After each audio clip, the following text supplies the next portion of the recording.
Genesis 14. Abram rescues Lot. And it came to pass in the days of Amraphel king of Shinar, Arioch king of Elasar, Chedorlaomer king of Elam, and Tidal king of nations, that these made war with Bera king of Sodom, and with Bersha king of Gomorrah, Shinab king of Admah, and Shember king of Zeboim, and the king of Bela, which is Zor. All these were joined together in the vale of Siddim, which is the salt sea. 12 years they served Chedorlaomer, and in the 13th year they rebelled. And in the 14th year came Chedorlaomer, and the kings that were with him, and smote the Rephaims in Ashtaroth Karnaim, and the Zuzims in Ham, and the Emims in Sheva Kiriataim, and the Horites in their Mount Seir, to Elparan, which is by the wilderness. And they returned, and came to Enmishpat, which is Kadesh, and smote all the country of the Amalekites, and also the Amorites, that dwelled in Hazazontamar.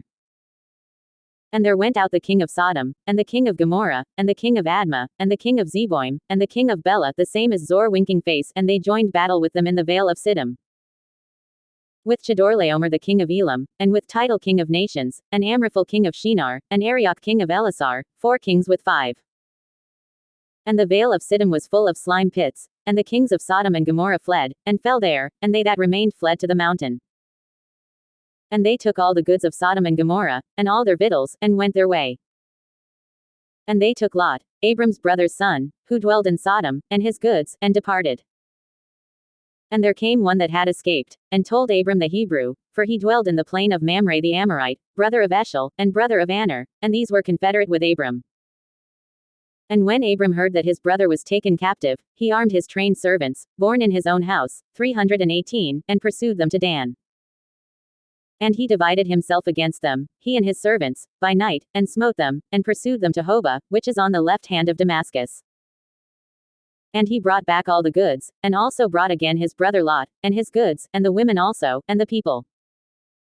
Abram refuses the reward. And the king of Sodom went out to meet him after his return from the slaughter of Chedorlaomer, and of the kings that were with him, at the valley of Sheva, which is the king's dale. And Melchizedek king of Salem brought forth bread and wine, and he was the priest of the Most High God. And he blessed him, and said, Blessed be Abram of the Most High God, possessor of heaven and earth. And blessed be the Most High God, which has delivered your enemies into your hand. And he gave him tithes of all. And the king of Sodom said to Abram, Give me the persons, and take the goods to yourself. And Abram said to the king of Sodom, I have lifted up my hand to the Lord, the Most High God, the possessor of heaven and earth, that I will not take from a thread even to a shulachet, and that I will not take anything that is yours, lest you should say, I have made Abram rich.